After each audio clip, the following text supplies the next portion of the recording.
ng tamis sa damdamin ng pag-ibig ay hayaan ng puso ay mag-isa.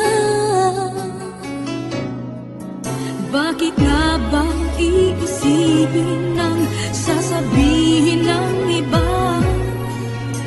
Gayong hindi siya ang nagdurusa. May bukas bang naghihintay sa pag-ibig na kapwa kay lamig?